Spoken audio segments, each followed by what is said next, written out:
Hey, Jeff, thanks for joining us today. As we're getting started, give us a little background on yourself. Yeah, first, thank you so much for having me. Really excited for this opportunity. Jeff Frost. I am a 33-year-old sales manager, father of two, married husband. Just celebrated my 4-year anniversary yesterday. I've been in sales through multiple different facets.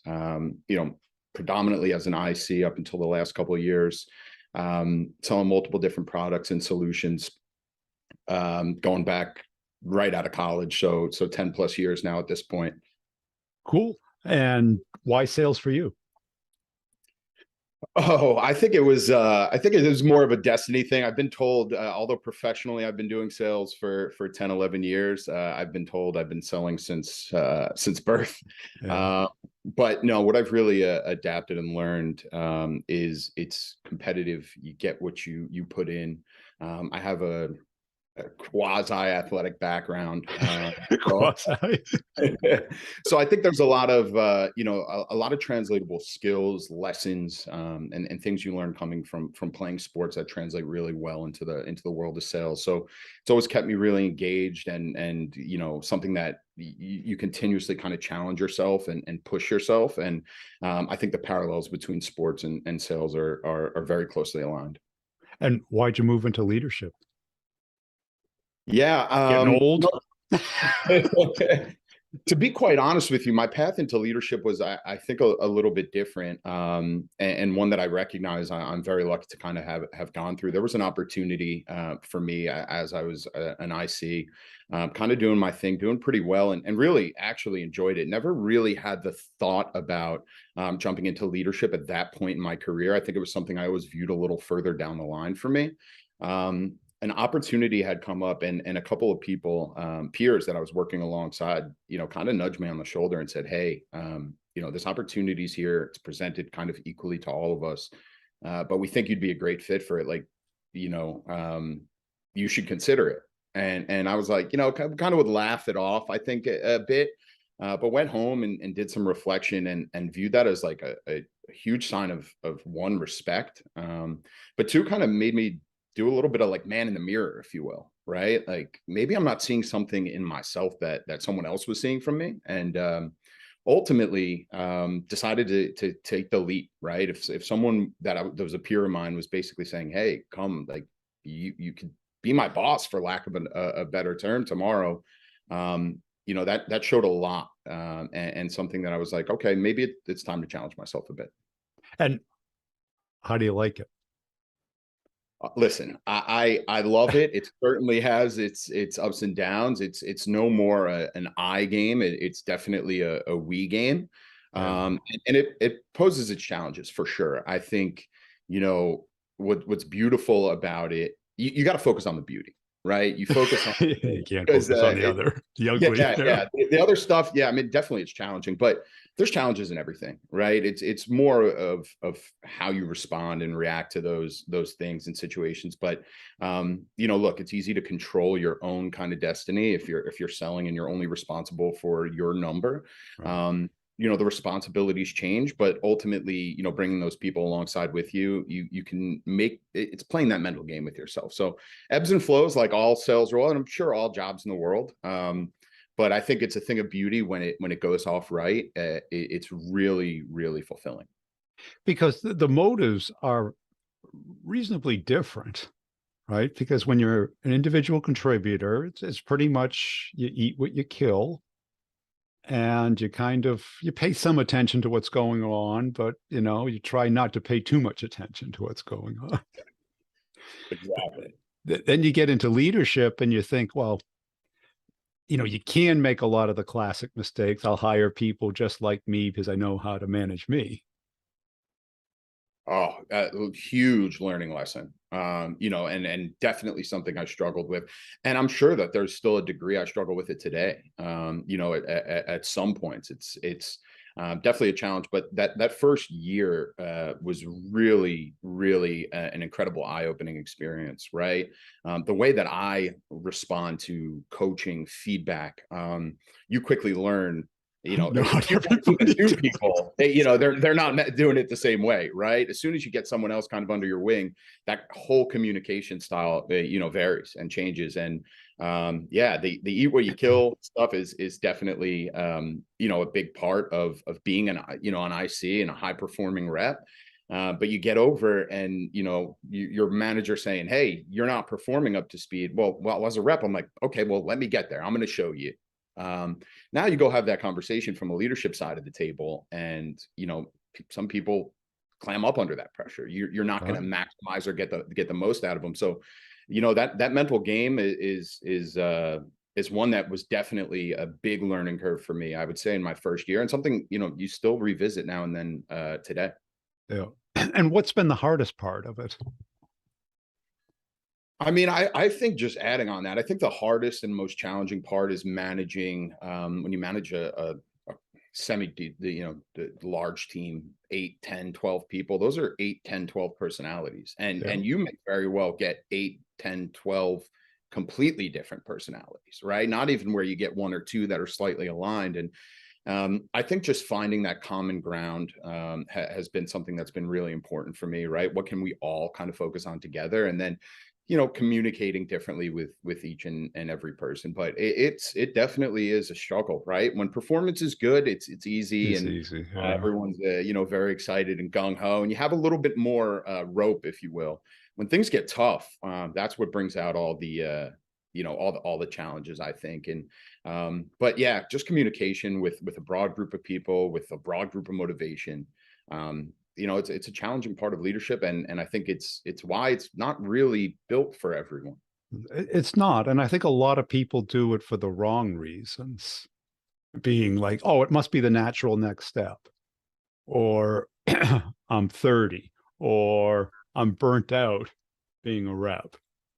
Those Oh, aren't the right reasons. absolutely. I mean, and to the best of my ability, I try to relay that to my people.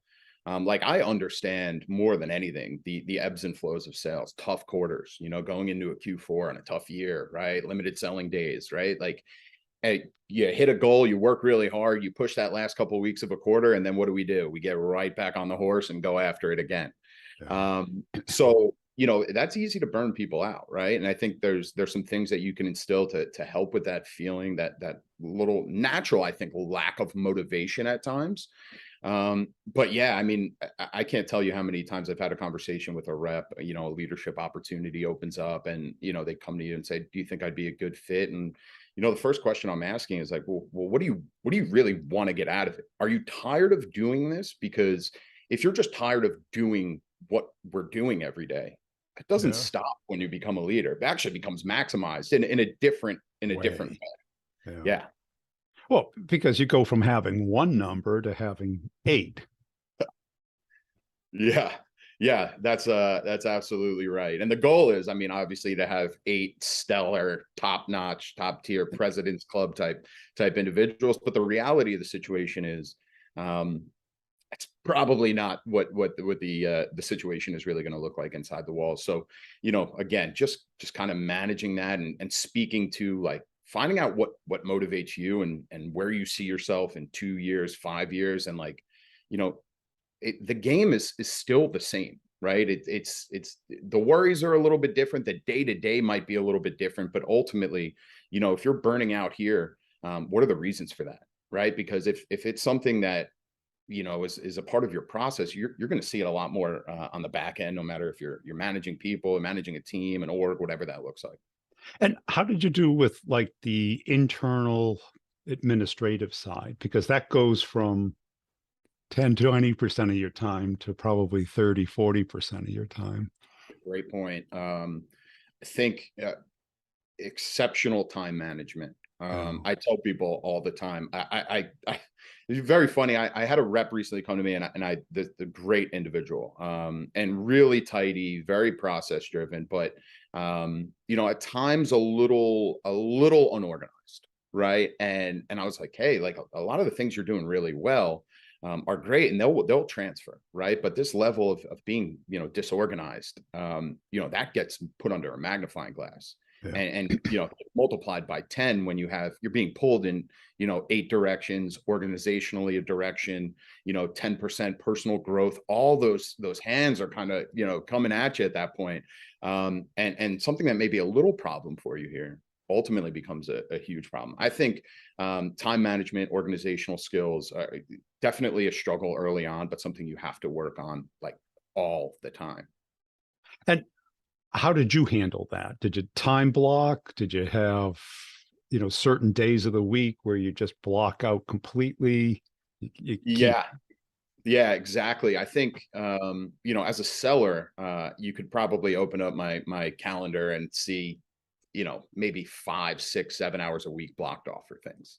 yeah. Um, as a leader, it's 50 hours a week blocked off and certain tasks at certain times. And I had someone that I really respected and, learned a lot from. I wouldn't necessarily say a mentor, but someone I just always gravitated to and really liked the way they operate and said, hey, like, I should probably be keeping a close eye. And the first thing I did, so I got in and I opened up their calendar and I was like, whoa, eye-opening moment. Our days look completely different, but we're doing almost the same type of job. Yeah. So that just showed me, I was looking at this person almost as a beacon of where I wanted my career to go. Maybe I should start emulating some of these practices. So time blocking, understanding what's going at what time, what days, and really prioritization needs to be paramount in order to achieve like kind of the results you want to get quickly. And have you had to hire people yet, or did you have a team already built? Or No, so I've done I've probably hired close to 30 individuals at this point over the past 2.5 to 3 years. well, tell us what you learned through that process, because Well, I mean, that's the that's funny just as answer, hard, right? yeah. Well, listen, everyone is going to be their best in an interview, Yeah. right? If you're professional, you're well prepared, and I think people find the common ground, right? I always before an interview, like I do, right? You get on LinkedIn, you try to do some research. Well, it's important to not forget that those people are doing that as well. So find a common ground, try to make it conversational. I think the biggest thing that I learned was maybe like some subconscious biases, right? And getting rid of them, right? Affinity bias, right? We like the same team, we're from the same area, or you've done really well on your number. Oh, great, that's going to translate to this organization. So the organization I'm in now has done a phenomenal job of continued training, continued learning and development. But I think identifying the biases has been vital for me because early on, I think I made some, I don't want to say mistakes. I mean, I'm very blessed and lucky to have a lot of really good people, but I think I could have dug a little bit more onto either the technical acumen, the sales acumen, rather than focusing maybe a little bit more on some similarities or things I think because I've done it or someone else I know, resembles this. We'll just plug it. And have you come up with a process that works for you? Like have an initial 15-minute call, then an hour-long call, then do some reference checks, or any particular system that worked for you? So I wouldn't say specifically for me. I think broader and more organizationally, we've done a really good job of refining that process to where it's a collaborative environment. The decision ultimately does fall on the hiring manager, right? But making sure that multiple people, multiple stakeholders are involved in that process and bringing us to the table and ultimately like really dissecting the way that we view the way they view their career, the way they view growth, the performance, how they would actually do in a role, like a role play, and bringing multiple perspectives to the table and valuing those people that are at the table and valuing their opinion. Ultimately, we've refined that process over the past couple of years, and I think we've landed on something that makes me really confident when I go into those roundtable discussions that there's a perspective there that's not only my own, right? It's multiple people that see it either the same way or maybe different, and then you get those really fun conversations where someone's willing to pound the table, and I love that. I may be a no on someone and find another leader and someone who's really respected who's like, no, I saw something great, I saw the opposite, and then you talk it out, you work through it together. But I think the most important piece is ultimately, if you are relying on yourself to be the swing the axe. It's a yes or a no. You're probably not maximizing either your organization or the talent around you. And so what I found and what we found is making it a group effort has really helped kind of take those different perspectives into account and ultimately hire some really great talent. And how do you stay away from, oh, do you like them? Because that's typically what I hear after someone interviews somebody. Oh, I really like them. Or I'm not sure I like them. Instead of saying, well, they don't have personal responsibility. They don't have the drive. They don't have self-motivation, the core ingredients of salespeople. Yeah. I think developing really solid, strong questioning, digging through, it's much like selling, right? Like not just doing that one discovery question, but getting to the level 2 and level 3 pain, right? When asking a question and getting a surface level response, not taking that at face value, but digging in more into the why and the how. So, tell me about some, you ask a candidate, tell me about the most impactful piece of feedback that you've ever received in your career. And they will tell you what that is. And then, a second level question of that is, well, how have you applied that since in your career that, has yielded good results for you or something that you want to continue to doing. And now you're not just getting my interview response. You're getting, okay, now we're getting deeper into like how Yeah. I've actually taken this, dissected it, parsed through it, and ultimately taken it to action. And so I think when you have a really solid foundation of baseline, questioning, but people who are genuinely curious to get to the root and see how those things are instilled, built, and put in play and practice, that's when you could really find like, oh, we got this person thinking and they're showing us how they problem solve, how they view situations. Are they just throwing out a base surface level response? Well, early on it's like, oh, that sounds great, right? Like I love it. You're in. And then what you find is like, hey, they get here and it's not much of what they said, right? They did a great job scoping LinkedIn or listening to your podcast, but ultimately getting in here and putting it into play is a little bit different. Well, that's it. And the good part is that they did at least that amount of research to win the interview. I see a lot of people who don't even know to like, hey, Google their name, see if they've been interviewed on a podcast, because learn the code. Oh, Right? exactly. Well, it's always fun filling those 45 minutes to an hour interview when you could tell in the first 5 minutes this is an unprepared, unengaged, disengaged candidate. But we do our best to try and obviously still ask those questions and give everyone a fair and equitable chance at the table. But yeah, some of those interviews are really fun. You're like, maybe spend a little bit more time digging and learning about organizationally, not just me, but what we do and how you align to kind of the mission and vision that ultimately you're going to be a part of. Yeah. And if you were to build the ideal sales rep for you and your team, what would the ingredients be? Yeah, it's a great question. I think of like two things that really jump out at me. There's a lot of coachable stuff, and I recognize that there is going to be some level of coaching, learning, and development that you might not necessarily have from a previous organization. But the two things that stand out to me, I touched on one: time management, organizational skills. Right? If you're going to come here and throw things against the wall and see what sticks, and not have that kind of EQ, IQ to like manage a day effectively, then a job in a high paced, high velocity sales world can easily swallow you up. Two, internally motivated people. People that don't need to be always nudged and always pushed. I've had a great week. I've closed a ton of deals. My quarter looks great. Am I taking, is my activity nosediving on that Thursday or Friday when I've closed 3 or 4 deals or whatever the structure kind of looks like? Am I getting to the back end of a quarter and just starting to rest on my laurels a little bit? Those people tend to, I'm sure they can have success, but long-term sustained success is ultimately the goal, either as a rep or as a leader that you want. So I think internally motivated people, they're working towards something, because I could coach. We could coach, we could lead, we could help and build and train, but I can't motivate you. Right. Especially in today's world. It is so different. I mean, I know A 10-year sales career isn't necessarily forever, but when I started, I was driving into an office every day. There was 30, 40 peers of mine sitting and we're doing the same thing. Well, it's very easy to tell who's there on time, who's not doing the work, right? That's like stuff jumps right out at you. Today, in today's world, in most organizations, people are at home. People are in WeWorks. People are in kind of all these different satellite or remote areas, and you don't have that. So I can't motivate you to get out of bed every day and start your day effectively, right? Are you making dials at 9:30, 10 o'clock in the morning, or are we just getting out of bed, having our morning coffee?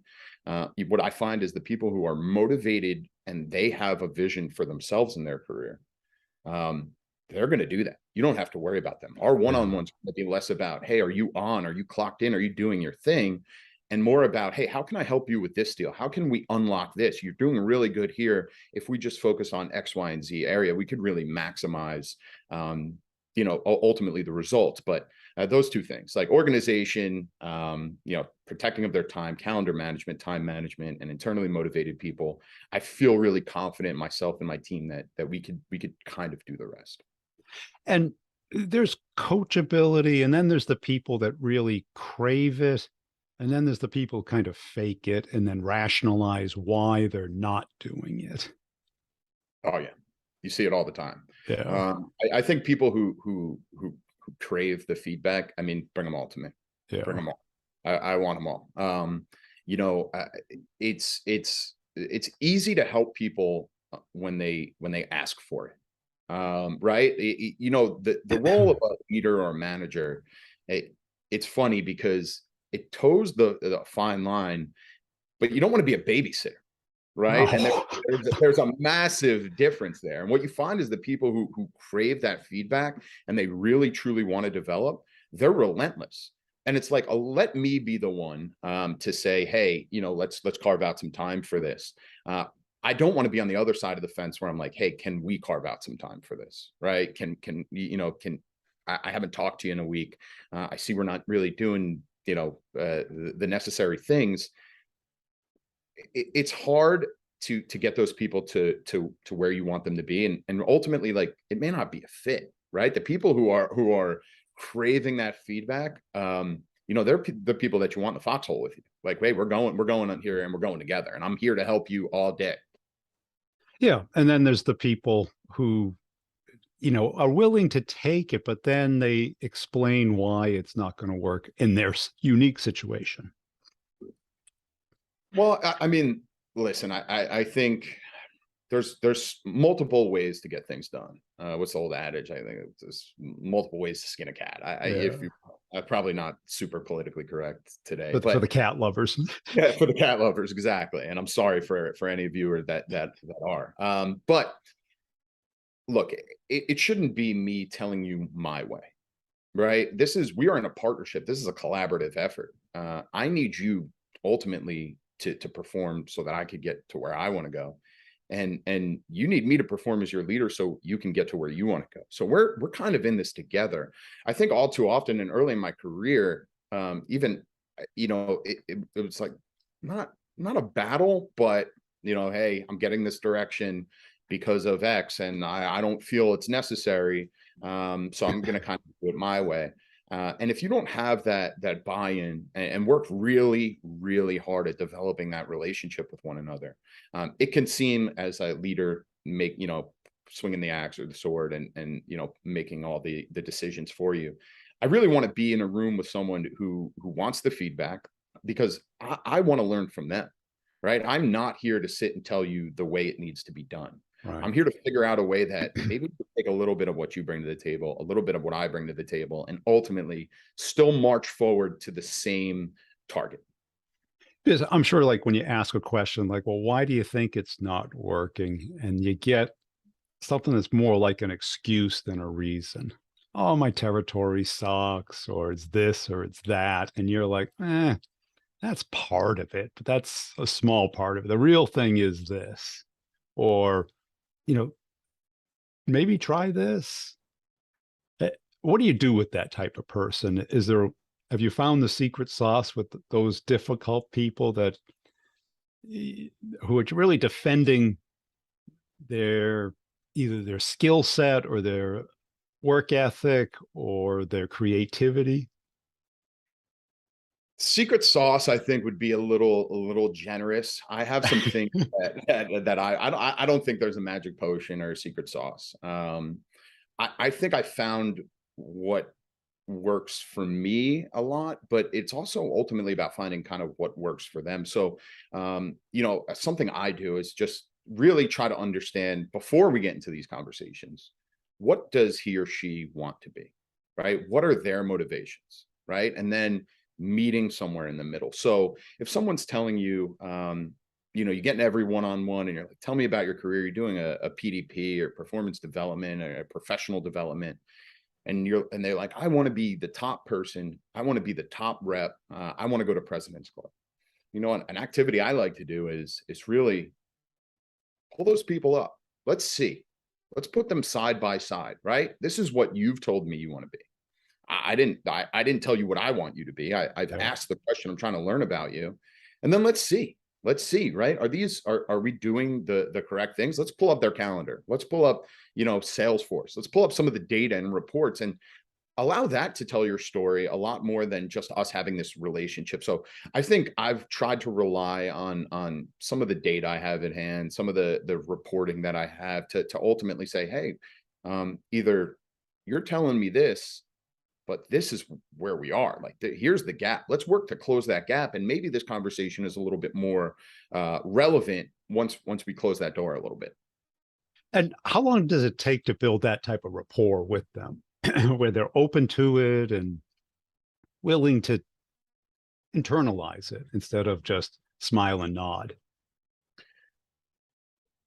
How long does it take? I think it's ongoing, Yeah. right? I think the curve is you want to get there as quick as possible, but that's not ultimately the finish line. The finish line is maintaining that, right? It's very easy to get there and then have a successful quarter, and then do we go back to some of that poor or the behavior that had us having the conversation in the first place? I think it's about putting in the time, making sure that your people feel valued, wanted, no matter if they're a top performer or a bottom performer, and then ultimately kind of letting it shake out in terms of what you get into it is what you get out of it. It's the same as just going and selling and hitting a goal. If you're coming to me and you're eager to learn, well, my work week could gladly be 100 hours, right? If you want to do that, I'll give you the time. If Yeah. you're not doing that, and you're just saying you want it, then you're probably not going to get that investment from me, because there's someone else that does want that time. So I think, look, ongoing, align with them very early on. Something I've really tried to instill and worked alongside some of my peers is, you get someone new in seat, new hire, get out with them, spend as much time with them early on, even if it's just coffee, even if they're falling flat on their face. It's like, let's do it together. Let's work together. Let me see how you work. Watch how I operate, and more of an observation stage. And then, continuing those conversations, a lot of touch points early on, and then letting those individuals kind of determine how much of that they want. Right. And letting them kind of control their career in an aspect. I've never been a fan of taking charge of someone else. Right. Right. Right. Because then they blame you if it doesn't work. 100%, Yeah. 100%. Like, well, let's try it your way. Here's some tips. Here's some tricks. I'll get out there. I'll watch you operate. But I'm going to ask, my ask from you is going to be, we could try it your way. If it works, great. We continue and we build on it. And I work to understand it more on your side of the fence. And if it doesn't, my ask is going to be, you've had this investment of my time. We continue this investment. My ask is going to be, we start to be a little bit more open to maybe some of the other thought processes and practices that we can put in place. But yeah, there's definitely no secret sauce. I've had some of those conversations don't always go as easy as as great as they sound in your head once you're putting them into practice. Oh, cool. Hey, Jeff, I really appreciate your time today. Where can people go to connect and follow you? Yeah, LinkedIn, Jeff Frost. I'm pretty active on there. I always look forward to meeting and speaking with other sales professionals. It's a wonderful job if you allow it to be, and I think it's a people business, right? So, and as we mentioned before, there's multiple ways to do it and get it done. So always eager to connect with people. Find me on LinkedIn. I'd be happy to chat, but this has been an absolute pleasure. I appreciate it. And you, by the way, you have a huge fan in me. This podcast is great. I've already shared it out a couple of times to some of my peers. So continue the great work.